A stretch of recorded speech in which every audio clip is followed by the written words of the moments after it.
अस्सलाम students, welcome to article learning. आज के इस लेक्चर में हम CS 302T के लैब नंबर 2 को सॉल्व करने वाले हैं। सबसे पहले तो लैब नंबर 2 के एक्सपेरिमेंट्स को आपको सॉल्व करने से पहले मैं आपको बेसिक्स क्लियर करना चाह रही हूँ। तो इस वजह से मैंने अलग से सेपरेटली नोट्स बनाए हैं और इन नोट्स में से मैं आपकी बेसिक्स क्लियर करूंगी। बेसिक्स जब क्लियर हो जाएंगी फिर हम इस टास्क को समझेंगे। तमाम टास्क को जब समझेंगे ना तो बहुत आसानी से हमें समझ आ जाएगी। तो चलते हैं अपने सबसे पहले उन बेसिक्स को समझते हैं। अच्छा, तो मैं सबसे पहले आपको जो है गेट्स के बारे में बताती हूँ। यहाँ पर आप जैसे कि फर्स्ट गेट यहाँ पर देख रहे हैं जो ट्रायंगल शेप में बना हुआ है, इसको हम नोट गेट कहते हैं। लेकिन ये ऐसा नोट गेट है जिसके ऊपर बबल नहीं लगा हुआ। बबल किसे कहते हैं? ये जो छोटा सा सर्कल बना हुआ होता है इसे हम कहते हैं बबल। ठीक है, यहाँ पे अगर बबल ना बना हुआ हो तो जो आंसर हम इनपुट करेंगे वही सेम आंसर हम आउटपुट करेंगे। आपने ये चीज समझनी है। ठीक है, ये तमाम गेट्स और तमाम आंसर्स आप इलेक्ट्रॉनिक वर्कबेंच से भी निकाल सकते हैं, लेकिन मैं आपको उसके थ्योरी कॉन्सेप्ट से क्लियर करवा रही हूँ ताकि आपको जो है CS 302 की थ्योरी में भी कोई इशू ना हो। और अगर कभी भी आपको जो इलेक्ट्रॉनिक वर्कबेंच के बगैर MCQs या क्वेश्चंस को सॉल्व करना हो तो वो भी आपको सॉल्व करना आना चाहिए। ठीक है, तो अब हमारे पास ये जो दूसरा इन्वर्टर है इसे हम इन्वर्टर भी कहते हैं और नॉट गेट भी कहते हैं। ठीक है, इसे हम क्या कहते हैं? बफर कहते हैं, जिसके अंदर हम इनपुट भी सेम हो और आउटपुट भी सेम हो और इसके अंदर कोई बबल ना लगा हुआ हो। लेकिन ऐसा नॉट गेट जिसके अंदर हमारे पास बबल लगा हुआ है उसे हम इन्वर्टर कहते हैं, यानी कि ये इन्वर्ट कर देता है इनपुट्स को। अगर हम 0 डालेंगे तो हमारे पास 1 आउटपुट आएगा और अगर हम 1 डालेंगे तो हमारे पास 0 आएगा। ठीक है, यहाँ पे आपने इनकी शेप्स को बहुत अच्छे से अपने माइंड में रखना है और उनके कॉन्सेप्ट्स को भी समझना है कि किस तरीके से इनपुट क्या डालते हैं और आउटपुट क्या निकलता है। ठीक है, अब हम आ जाते हैं अपने एंड गेट पर। एंड गेट में क्या होता है कि सबसे पहले तो हमारे पास ये बिल्कुल कर्व शेप के अंदर एक हमारे पास लॉजिक गेट होता है। उसका कॉन्सेप्ट क्या होता है कि यहाँ पर आउटपुट 1 सिर्फ उसी सूरत में होगी जब हमारे पास दोनों इनपुट्स 1 हो। क्या हो? दोनों इनपुट्स 1 हो। अब सवाल ये पैदा होता है कि अगर हमारे पास 2 इनपुट्स है और 2 इनपुट्स 1 है तो आउटपुट हमारे पास 1 आएगी। लेकिन इन केस ऑफ अगर हमारे पास 2 से ज्यादा इनपुट्स हो, जैसे कि 3 इनपुट्स हो या 4 इनपुट्स हो, तो उस केस में आंसर क्या आएगा? हमारे पास 0 आएगा या 1 आएगा। तो एंड गेट का कॉन्सेप्ट यही है कि इसका आंसर सिर्फ उसी सूरत में बनाता है जब उसकी तमाम इनपुट्स का आंसर क्या हो? 1 हो। अदरवाइज उसका आंसर क्या आता है? 0 आता है। जैसे कि आप यहाँ पर देख सकते हैं कि फर्स्ट 0 है और दूसरा B क्या है? 0 है। A भी 0 है, B भी 0 है, तो आउटपुट हमारे पास क्या आया? 0 आया। इसी तरीके से हमारे पास यहाँ पर 1 है और यहाँ 0 है, तो यहाँ पर आउटपुट क्या आया? हमारे पास 0 आया। और 0 और 1 के केस में भी 0 आया, जबकि 1 और 1 के केस में हमारे पास सिर्फ 1 आ रहा है।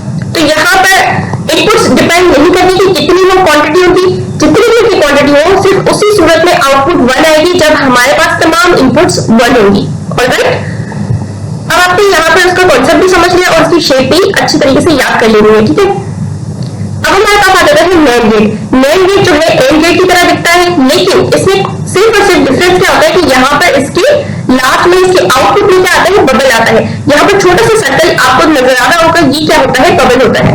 आप एक छोटे से डिफरेंस को यहाँ पर देख रहे होंगे कि यहाँ पर जब दोनों 1 में 1 के केस के अंदर आंसर हमारे पास 0 आ रहा है, तो ये जो है एंड गेट मेन गेट का बिल्कुल क्या होता है? ऑपोजिट होता है। यानी कि जो एंड गेट के आंसर होंगे ना उसके ऑपोजिट आंसर जो है मेन गेट में आएंगे। एंड गेट का कॉन्सेप्ट ये था कि दोनों अगर 1 होंगे तो ही 1 आएगा, लेकिन इसमें ये है कि जब दोनों 1 होंगी तो ही 0 आएगा। अदरवाइज तमाम कंडीशंस के अंदर इसका आंसर क्या आएगा?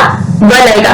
यानी कि नैंड गेट में हम अपने आउटपुट को 0 उसी सिचुएशन में कर सकते हैं जब हमारी तमाम इनपुट्स क्या हो? ट्रू हो, यानी कि 1 हो। ठीक है, और ये किस तरीके से होता है? इसके लास्ट में ये कर्व नहीं होता बल्कि ये थोड़ा सा शार्प इसकी शेप होती है और ये शेप आपने बहुत अच्छे से याद रखनी है। ठीक है, ये शेप्स आगे आपको बनानी भी होगी पेंट पर। ठीक है, वैसे तो इलेक्ट्रॉनिक वर्कबेंच आपके प्रैक्टिकल सब्जेक्ट्स में अवेलेबल होता है, थ्योरी सब्जेक्ट्स में अवेलेबल नहीं होता, तो उसके लिए आपको शेप्स बनाना आनी चाहिए। ठीक है, अब यहाँ पर और गेट का कॉन्सेप्ट क्या है? और गेट यहाँ पर हमारे पास आउटपुट 0 सिर्फ उसी सिचुएशन में आएगी जब हमारे पास दोनों इनपुट्स क्या हो? 0 हो। जब दोनों इनपुट 0 होगी तो ही आउटपुट हमारे पास 0 आएगी, अदरवाइज हमारे पास आउटपुट क्या आएगी? 1 आएगी।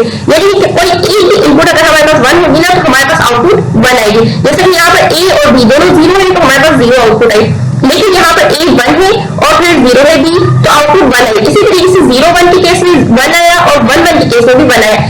एक भी इनपुट 1 होगी तो आउटपुट क्या आएगी? 1 आएगी। ठीक है, अब हम नॉट गेट को समझते हैं। नॉट गेट और गेट के बिल्कुल सिमिलर ही होता है। डिफरेंस क्या होता है कि यहाँ पर बबल आ जाता है, तो यहाँ पर जब बबल आता है तो ये बिल्कुल और गेट का ऑपोजिट टास्क परफॉर्म करता है। नॉट गेट के केस में भी देखते आए हैं, एंड गेट के केस में भी देखते आए और गेट के लिए। यहाँ पर अब नॉट गेट में क्या होता है, दोनों इनपुट 0 होगी ना तो ही हमारे पास आउटपुट 1 आती है, अदरवाइज हमारे पास आउटपुट 1 आ ही नहीं सकती। यानी कि अगर हमारे पास एक भी इनपुट 1 आ गई ना तो हमारे पास आउटपुट क्या आएगी, 0 आएगी। आपने क्या करना है, सिर्फ नॉट एंड और एक्सक्लूसिव और इन तमाम की टेबल्स को याद रखने की जरूरत है और इनके टेबल्स आप ऑटोमेटिकली खुद ही क्रिएट कर लेंगे इनके ऑपोजिट के तौर पर समझ के, ठीक है। तो नॉट गेट होकर आपने समझ लिया कि किस तरीके से ये और गेट का ऑपोजिट होता है। अब मैं आपको एक और बात बताती चलूं कि अगर आपको फिर भी याद रखने में थोड़ी सी प्रॉब्लम आ रही है तो आप कैसे समझ सकते हैं कि एंड गेट एक मल्टीप्लिकेशन की तरह काम करता है और गेट एक एडिशन की तरह काम करता है। अब ये कैसे हुआ कि यानी कि जैसे कि हम 0 और 0 को आपस में एंड गेट की बात कर रही हूँ, जब हम 0 और 0 को आपस में मल्टीप्लाई करते हैं तो हमारा आंसर क्या आता है, 0 आता है। इसी तरीके से जब हम 1 और 0 को मल्टीप्लाई करते हैं तो आंसर 0 आता है, 0 1 के केस में भी 0 आता है और 1 1 को मल्टीप्लाई करते हैं तो ही आंसर हमारे पास 1 आता है। तो इस तरीके से आप एंड गेट के टेबल को याद रख सकते हैं। और गेट में एडिशन परफॉर्म होता है, यानी कि 0 और 0 का जब ऐड करेंगे, उनको प्लस करेंगे तो आंसर क्या आएगा, हमारे पास 0 ही आएगा। लेकिन उसी सिचुएशन में जब हम 1 और 0 को प्लस करते हैं तो हमारे पास आंसर क्या आता है, 1 आता है। और 0 और 1 को प्लस करने पर 1 आता है एंड CS 302 के अंदर तो उसका एक रूल है कि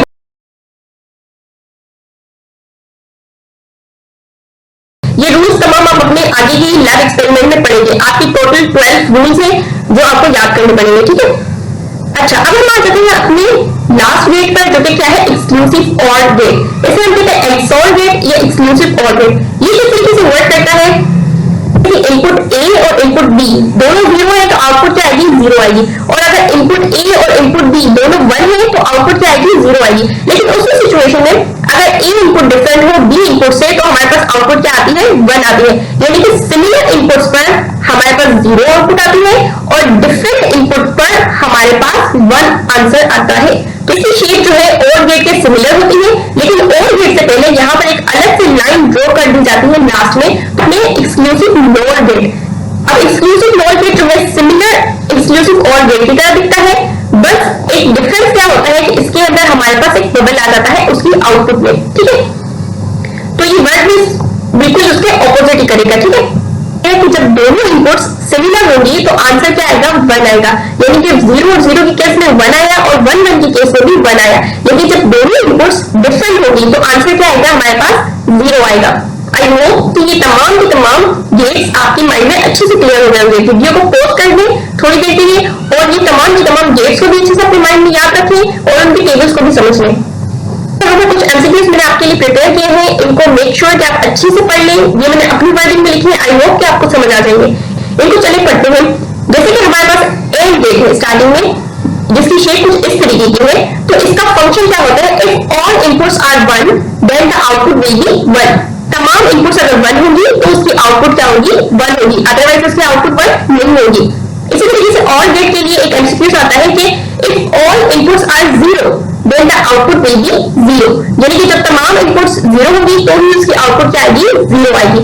इसी तरीके से NAND गेट के अंदर it is opposite to AND gate. अब आपको कोई से भी सिग्नल बना के दे दिया जाता है, जैसे कि उसके अलावा नॉर गेट में it is opposite to OR gate. आपको ये बात याद रखने की जरूरत है। एक्सक्लूसिव OR गेट में क्या होता है कि when two inputs are different then answer will be 1, otherwise answer will be 0। यानी कि एक्सक्लूसिव OR गेट के अंदर हमारे पास आउटपुट 1 सिर्फ उसी सिचुएशन में आती है जब हमारे पास दोनों इनपुट्स क्या हो, डिफरेंट हो। दो या दो से ज्यादा इनपुट्स भी हो सकते हैं। अगर वो इनपुट्स डिफरेंट है तो हमारे पास आंसर क्या आता है, 1 आता है, अदरवाइज हमारे पास आंसर क्या आता है, 0 आता है। इसी तरीके से एक्सक्लूसिव नॉर गेट के लिए एक एमसीक्यू आता है व्हेन 2 और more inputs are same then answer will be 1, otherwise answer will be 0। यानी कि एक्सक्लूसिव नॉर के केस के अंदर जब हमारे पास 2 या 2 से ज्यादा इनपुट्स आपस में सेम होते हैं, या तो फिर दोनों 0 होंगी या तो दोनों 1 होंगी, तो आउटपुट क्या आएगी, 1 आएगी, यानी कि ट्रू आएगी, अदरवाइज आउटपुट क्या आएगी, 0 आएगी। इसी तरीके से नॉट गेट के अंदर ये बिल्कुल इनवर्स की तरह काम करता है। अगर आप 1 प्रोवाइड करेंगे तो ये आपको 0 रिटर्न करेगा और अगर 0 प्रोवाइड करेंगे तो आपको 1 रिटर्न करेगा। ये तमाम के तमाम अपने अच्छे से अपने माइंड में रखने हैं। ये तमाम के तमाम एमसीक्यूज में पूछे जाते हैं, ठीक है। अच्छा, तो अब हम अपने लैब एक्सपेरिमेंट 2 को समझते हैं और ये समझने में आपको काफी आसानी होती है। यहाँ पर हम क्या पढ़ेंगे, बेसिक लॉजिक गेट्स यानी कि एंड और नॉट गेट के बारे में पढ़ेंगे। इन 3 बेसिक गेट्स के बारे में हम यहाँ पर इस लेक्चर में स्टडी करेंगे। तो सबसे पहले हमारे पास आ जाता है एंड गेट और उसके बाद आ जाता है NAND गेट। NAND गेट किस तरीके से काम करता है, ये ऑपोजिट टू AND गेट होता है। तो तो सबसे पहले तो एंड गेट इस तरीके से बनता है, इसकी शेप कुछ इस तरीके से होती है और इसका ट्रुथ टेबल कुछ इस तरीके का होता है। यानी कि जब आप दोनों जीरो प्रोवाइड करेंगे, तो ये बात मैंने आपको पहले ही बताई थी कि जीरो प्रोवाइड करने पर इसका आंसर क्या आता है, जीरो आता है। जीरो वन प्रोवाइड करने पर इसका आंसर जीरो आता है। वन जीरो प्रोवाइड करने पर भी जीरो आता है और जो इनपुट्स क्या होगी, वन होगी, तो ये आंसर क्या आएगा, वन आएगा। अब इसी तरीके से नैंड को देखा जाए तो नैंड के अंदर ये छोटी सी बबल लगी हुई होती है उसके आउटपुट पर, और यहाँ पे क्या होता है, ये बिल्कुल ऑपोजिट टू एंड काम कर रहा होता है। इसके टेबल को आपने अच्छे से स्टडी करना है। अच्छा, यहाँ पे मैंने कुछ चीजें खुद राइट कर ली है, इनको भी आपने देख लेना है साथ साथ, कि जैसे कि वन को एक्टिव हाई कहते हैं, जीरो को एक्टिव लो कहते हैं, ग्राउंड सोर्स को नेगेटिव होती है ये, ठीक है, ये जीरो के लिए यूज होती है, और वीसीसी पॉजिटिव होती है। ये जो है ना छोटी छोटी बातें पूछी जाती है। उसके अलावा हम एंड गेट की रिप्रेजेंटेशन किस तरीके से करते हैं, ए डॉट बी से करते हैं। किससे करते हैं, एंड गेट को ए डॉट बी, यानी कि ए का मल्टीप्लिकेशन बी के साथ। और इस तरीके से नैंड गेट की रिप्रेजेंटेशन हम किस तरीके से करते हैं, ए डॉट बी, लेकिन उनका होल पार्ट, ठीक है, रहता है। कॉम्प्लीमेंट का एक सिग्नेचर आप देख रहे होंगे, ये इनका कॉम्प्लीमेंट आ जाता है यहाँ पर, ठीक है। अच्छा जी, अब हम अपने और गेट को देखते हैं। This circuit will give high output, यानी कि one if any input is high. अगर कोई एक भी इनपुट वन होगी तो ये आउटपुट में क्या रिटर्न करेगा, वन रिटर्न करेगा। और इसकी रिप्रेजेंटेशन हम किस तरीके से करते हैं, ये और गेट की बात हो रही है, ठीक है। इसकी रिप्रेजेंटेशन किस तरीके से करते हैं, ए प्लस बी से। और गेट को हम किस तरीके से बनाते हैं, इसकी शेप मैंने आपको पहले से बता दी है कि इसकी शेप कुछ इस तरीके की होती है, शार्प होती है, लास्ट में कर्व नहीं होती है। और उसके बाद उसकी जो है ट्रुथ टेबल किस तरीके से जनरेट होता है, यानी कि जब कोई एक इनपुट भी अगर आपस में वन होगी, दोनों इनपुट्स में से एक इनपुट भी वन होगी, तो आउटपुट क्या रिटर्न होगी, वन रिटर्न होगी। जब दोनों जीरो होंगे तो आउटपुट क्या होगी, जीरो होगी। लोअर गेट में क्या होता है कि ये ऑपोजिट टू और गेट काम कर रहा होता है, और इसकी रिप्रेजेंटेशन किस तरीके से होती है, ए प्लस बी का होल कॉम्प्लीमेंट। चूंकि ये और का ऑपोजिट होता है तो यहाँ पे भी ए प्लस बी ही आएगा, लेकिन उसके ऊपर एक छोटा सा कॉम्प्लीमेंट यानी कि उसकी होल बार आएगी। तो ट्रुथ टेबल भी देख लेना है कि किस तरीके से वर्क करता है। लोअर गेट क्या देखते हैं कि ये एक इन्वर्टर की तरह काम कर रहा होता है, और इसको किस तरीके से रिप्रेजेंटेशन करते हैं, जैसे कि for example b is equals to a का कॉम्प्लीमेंट। अब b का कॉम्प्लीमेंट भी हो सकता है, c का कॉम्प्लीमेंट भी हो सकता है, किसी भी सिंगल वेरिएबल पर उसका कॉम्प्लीमेंट लगा देंगे तो हम कह सकते हैं कि ये नॉट गेट को रिप्रेजेंट कर रहा है, ठीक है। जीरो प्रोवाइड किया तो हमारे पास b में वन आंसर आएगा, और अगर वन प्रोवाइड किया तो जीरो आंसर आएगा। लेकिन ये बबल जो है ना, ये आउटपुट को इन्वर्ट कर देती है। ये बबल क्या कर देती है, आउटपुट को इन्वर्ट कर देती है। ये यहाँ ये बबल अप्लाई होने की वजह से आउटपुट इन्वर्ट होना शुरू हो गई, यानी कि उसके ऑपोजिट होना शुरू हो गई, ठीक है। लेफ्ट आपका अपनी किस तरीके से परफॉर्म करना है, ये आपको नजर जो आ रहा है ये क्या है, एंड गेट है। और एंड गेट पर आपने मल्टीपल ऑपरेशंस अप्लाई करने हैं, और फिर आपने इस ट्रुथ टेबल को फिल करना है। और जैसे कि फॉर एग्जांपल एंड गेट को जब हम वीसीसी यानी कि वन से कनेक्ट करते हैं, दोनों इनपुट जब वन होगी तो ही आउटपुट क्या होगी, हमारे पास वन होगी। जैसे कि यहाँ पे मैंने लास्ट में मेंशन किया कि दोनों इनपुट जब वन होगी तो आउटपुट क्या होगी, वन होगी। लेकिन उसी जगह पर ये गेट आपको नैंड गेट में दिया गया है, और ये जो कॉलम है आपको एंड गेट के लिए दिया गया है, ठीक है।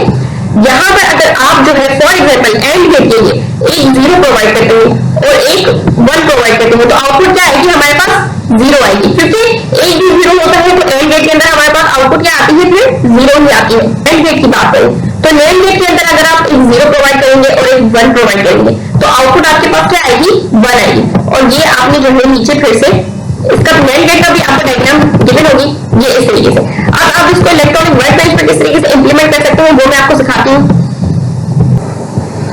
आपने इस तरीके से सोर्स में जाना है और ड्रैग एंड ड्रॉप करके आपने ये ग्राउंड का सिग्नल और इस तरीके से वीसीसी का सिग्नल आपने लेकर आना है, ठीक है। इस तरीके से आपने रखते हैं। अच्छा, और आपने गेट्स के ऑप्शन में जाना है, लॉजिक गेट्स के ऑप्शन है, और यहाँ पर आपको फर्स्ट वाला गेट नजर आ रहा होगा जो कि क्या है, एंड गेट है हमारे पास। और अब आपने इसकी कनेक्शन करनी है। कनेक्शन किस तरीके से करेंगे आप, फॉर एग्जाम्पल मैं यहाँ पर वीसीसी को फर्स्ट इनपुट को मैं यहाँ पे जोड़ रही हूँ, किससे, प्लस से। इसको एडजस्ट कर लेती हूँ। अब दूसरे इनपुट में किससे जोड़ रही हूँ, प्लस से जोड़ रही हूँ।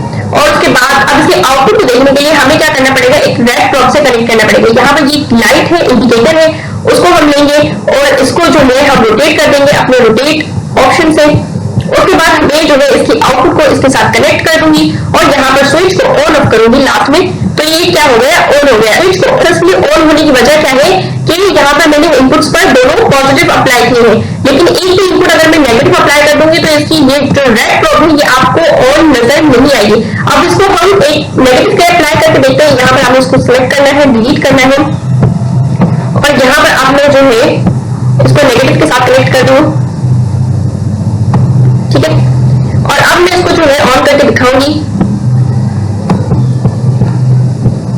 लेकिन जैसे कि आप देख सकते हैं कि ये ऑन करने के ऊपर भी ये जो है ऑन नहीं हुए। इसकी वजह क्या है कि मैंने एक नेगेटिव प्रोवाइड किया है एंड गेट पर और एक पॉजिटिव प्रोवाइड किया है।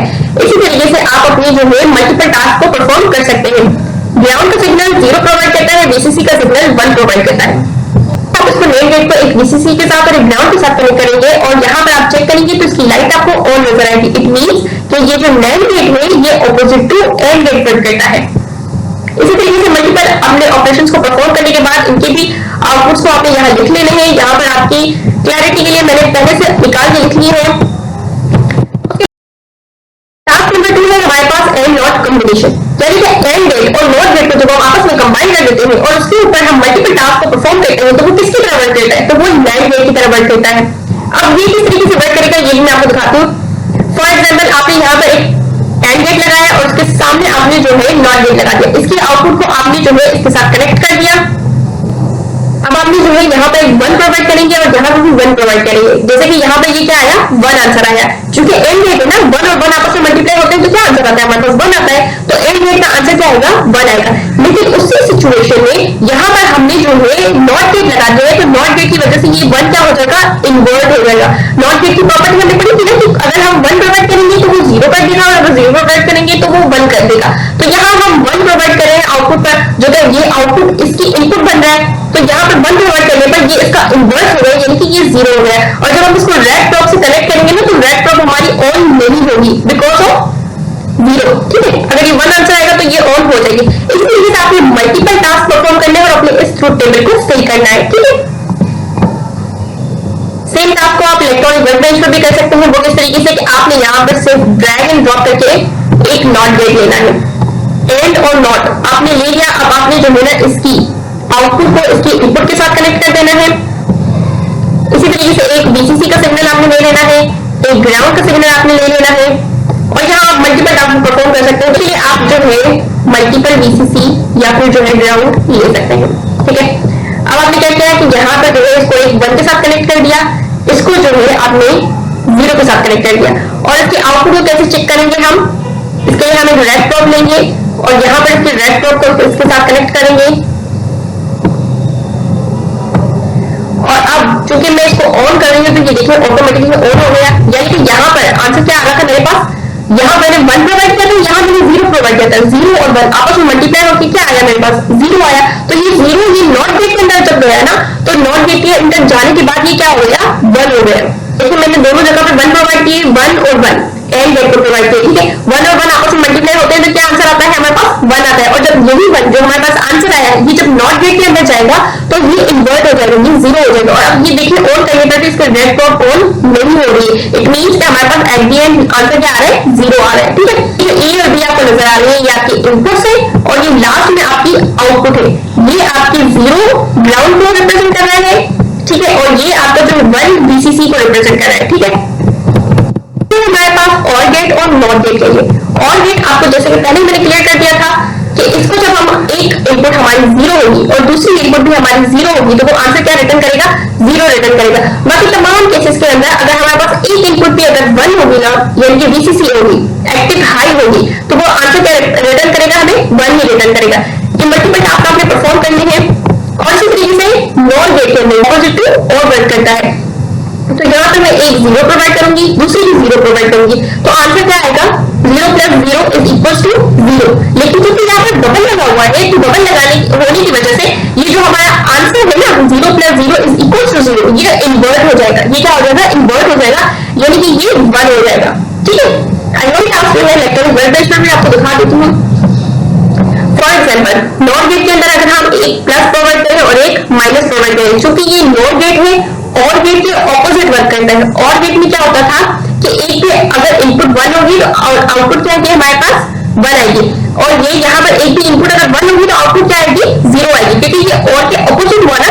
तो इस वजह से मैंने यहाँ 1 प्रोवाइड किया और यहाँ पर 0 प्रोवाइड किया। तो यहाँ आउटपुट क्या आनी चाहिए यहाँ 0 आएगी, क्योंकि ये नॉट है और नहीं है। ठीक है, इसको मैं ऑन ऑफ करती हूँ तो इसके आंसर क्या आते हैं 0 ही आते हैं, यानी कि ये ऑन नहीं हो रहा है। दोनों जो 1 प्रोवाइड किए तो दोनों 1 प्रोवाइड होने पर यानी कि 1 + 1 क्या होता है हमारे पास 1 + 1 1 होता है। लेकिन चूंकि यहाँ पे बबल लगी हुई है, यहाँ बबल की वजह से जो हमारे पास आंसर आया ना 1 + 1 = 1 तो तो वो इन्वर्ट हो गया, 1 0 में कन्वर्ट हो गया। तो इसी वजह से हमारी ये रेड ड्रॉप ऑन नहीं हुई। तो 0 प्रोवाइड किए हैं, यहाँ पे ग्राउंड के सिग्नल के साथ कनेक्ट किया है और यहाँ पे ग्राउंड के सिग्नल के साथ इनपुट को कनेक्ट कर दिया है। और यहाँ पर चूंकि बबल है, 0 + 0 इज इक्वल्स टू 0 होता है, और जब 0 पर बबल अप्लाई हुई है यानी कि इन्वर्ट अप्लाई हुआ तो 0 किस में कन्वर्ट हो जाएगा, 1 में कन्वर्ट हो जाएगा। तो इस वजह से इसकी जो ये रेड ड्रॉप है ये ऑन है। ठीक है, आई होप कि आपको समझ आ गई होगी। मल्टीपल टास्क इस तरीके से आपने परफॉर्म करने हैं और ट्रुथ टेबल को फिल करना है। a + b और को रिप्रेजेंट कर रहा है, a + b का होल पार्ट नॉट को रिप्रेजेंट कर रहा है। देखिए हमारे पास नोड प्लस नोट, अब नोड और नोट को कंबाइन करते हैं तो ये क्या हो जाता है, इज इक्वल्स टू और गेट हो जाता है। यानी कि ये देखिए आप यहाँ पर नॉट गेट के अंदर बबल लगी हुई है, ठीक है, और ये पूरा का पूरा नॉट गेट है। ये भी क्या कर रहा होता है, नॉट गेट ही बबल की तरह काम कर रहा होता है। ये भी आंसर्स को, इनपुट्स को क्या कर देता है, इन्वर्ट कर देता है। 1 को कन्वर्ट कर देता है 0 में, 0 को कन्वर्ट कर देता है 1 में। तो चूंकि ये जो दोनों नोट आपस में मिल रहे हैं तो ये एक नोट दूसरे नोट को क्या कर देगा, इजिली कैंसिल कर देगा। एक नोट दूसरे नोट को इजिली आपस में क्या कर देगा, कैंसिल कर देगा। अब इसको इलेक्ट्रॉनिक वर्क बेंच पे देखते हैं हम। फॉर एग्जाम्पल देखो मैंने यहाँ पे जो 1 प्रोवाइड किया है, यहाँ मैंने 0 प्रोवाइड किया है, और 0 और 1 का जब प्लस एक्शन परफॉर्म होता है तो हमारे पास क्या आंसर आता है, इज इक्वल्स टू 1 होता है। अब क्योंकि यहाँ पर हमारे पास डबल अप्लाई है तो यहाँ पर हमारे पास ये 1 किस में कन्वर्ट हो जाएगा, ये 1 कन्वर्ट हो जाएगा 0 में, और यही 0 हम यहाँ पे समझ लें इनपुट की तरह अप्लाई कर रहे हैं। जब ये 0 नॉट गेट के अंदर जाएगा तो यहाँ पर नॉट गेट की वजह से ये 0 क्या हो जाएगा, कन्वर्ट हो जाएगा, क्योंकि यहाँ डबल लगी हुई है ना, तो ये 0 कन्वर्ट हो जाएगा किसमें, 1 में। तो फाइनल आंसर चूंकि हमारे पास 1 आया है, दैट्स व्हाई हमारे पास ये जो है रेड ड्रॉप हमारे पास ऑन होती हुई नजर आ रही है। यहाँ पर आपने मल्टीपल टास्क को परफॉर्म करना है और अपने ट्रुथ टेबल को फिल करना है, कैंसिल कर रहे हैं, क्योंकि पीछे क्या रह गया, सिर्फ और गेट रह गया।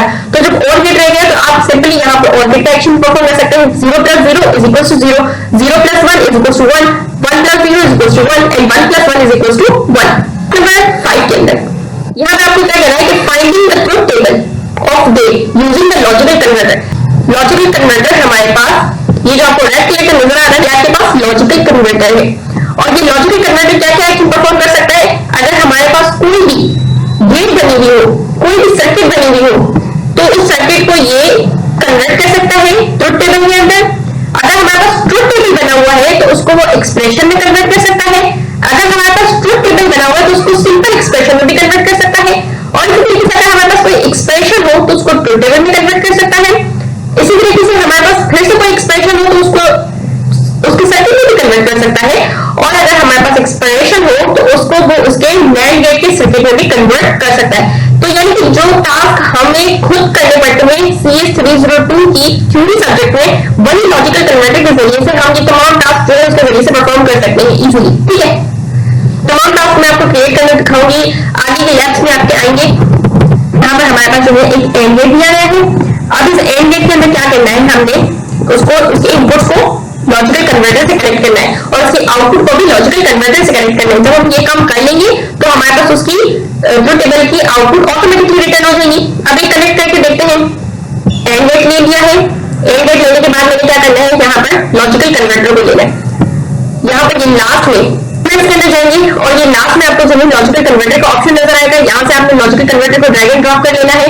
अब इसके इनपुट को यहाँ पर आपने लेना है और ये लास्ट वाली लॉजिकल कन्वर्टर के इनपुट की ये जो लास्ट वाली है ना, ये लास्ट वाली समझ रहे हैं, फर्स्ट वाली उससे कनेक्ट करना है, और ये सेकंड इनपुट को आपने जो है इसकी सेकंड से कनेक्ट करना है। ठीक है, सेकंड लास्ट है, और ये जो फर्स्ट इनपुट आपको नजर आ रही है ना यहाँ पर, इसको आपने आउटपुट से कनेक्ट करना है। अब आप ये कनेक्ट कर लेंगे, अब आपने क्या करना है, इसको डबल क्लिक करना है। जैसे ही आप इसको डबल क्लिक करेंगे ना लॉजिकल कन्वर्टर को, तो आपके पास ये एक टेबल शो हो जाएगा। अब इसके अंदर आपने ये क्या बनाइए, सर्किट बनाइए ना, ये क्या है, सर्किट है। तो सर्किट किससे बिलोंग करेंगे, सर्किट से हमें जाना है इसके ट्रुथ टेबल में, यानी कि उसके टेबल को क्रिएट करना है। तो ये फर्स्ट ऑप्शन आपको जो नजर आ रहा है यहाँ पर, ये सर्किट से आपको जाना है ट्रुथ टेबल में, तो यहाँ पर आप इसको कनेक्ट करेंगे। ठीक है, अब आपने इसको सिंपली कनेक्ट किया तो यहाँ पर आपके पास ट्रुथ टेबल इसका जनरेट हो गया, यानी कि जब हम 1 और 1 प्रोवाइड करेंगे तो ये आंसर क्या आता है, 1 आता है। तो जो चीजें स्टार्टिंग के अंदर लेक्चर में आपको याद करने की जरूरत थी, तो यही यहाँ पर हर डेट को लगा के और उसको लॉजिकल कन्वर्टर के साथ कनेक्ट करके आप इजीली फाइंड आउट कर सकते हैं कि किस तरीके से किसका ट्रुथ टेबल किस टाइप का बनेगा। कोई भी चीज अगर आप अचानक से भूल जाते हैं तो ये लॉजिकल कन्वर्टर को आप यूज कर सकते हैं। ठीक है, नंबर 6 के अंदर हमें लॉजिकल कन्वर्टर के जरिए से जो है ये ट्रुथ टेबल को फिल करना है। ट्रुथ टेबल को किस तरीके से फिल करेंगे? फॉर एग्जाम्पल हमने एक नॉर गेट लेना है, नॉर गेट को लॉजिकल कन्वर्टर के जरिए से कनेक्ट करना है। अब यहाँ पे मैंने जो है एंड गेट लगाया था ना, एंड गेट की जगह पे आपने क्या लगा देना है, यहाँ से नॉर गेट लगा देना है, सिंपल। और जो भी यहाँ पर ट्रुथ टेबल में आंसर आएगा तो आपने वो यहाँ पर लिख लेना है। उसके बाद आपने क्या करना है, इनपुट्स, नंबर ऑफ इनपुट्स के बारे में बात करते हैं। अब फॉर एग्जाम्पल मेरे पास यहाँ पर जो है नॉर गेट है जिसकी क्या है, 2 इनपुट्स है। अब 2 इनपुट्स है, फॉर एग्जाम्पल मेरे पास एक एमसीक्यू आ रहा है, क्वेश्चन आ रहा है जिसके अंदर 3 इनपुट्स प्रोवाइड है। सामने वाला एग्जामिनर मुझसे पूछ रहा है कि अगर मैं 3 इनपुट्स 1 प्रोवाइड करूं नॉर गेट के अंदर तो क्या आंसर आएगा, तो क्या आंसर आएगा, ठीक है। तो उसके लिए क्या करना है कि आपने डबल क्लिक करना है यहाँ पर नॉर गेट को, और यहाँ पर लास्ट ऑप्शन आपको नजर आ रहा होगा नंबर ऑफ इनपुट्स, 3 चाहिए, 4 चाहिए, 5 चाहिए, तो आपने नंबर ऑफ इनपुट्स को इस तरीके से लगा देना। अच्छा, यहाँ पर एक एमसीक्यू आता है आपका कि जो है लास्ट इलेक्ट्रॉनिक वर्क बेंच के अंदर हम ज्यादा से ज्यादा कितने इनपुट्स को क्रिएट कर सकते हैं, तो वो 8 इनपुट्स को हम क्रिएट कर सकते हैं, ठीक है। तो यहाँ पर मुझे 3 इनपुट्स चाहिए थे, तो मैंने 3 को ओके कर दिया, तो इसकी क्या हो गई, 3 इनपुट्स हो गई। अब मैं इसको जो है डिलीट करके इसको लॉजिकल कन्वर्टर से मैं कनेक्ट कर देती हूँ। यहाँ पर इसकी आउटपुट को मैंने लास्ट से कनेक्ट किया,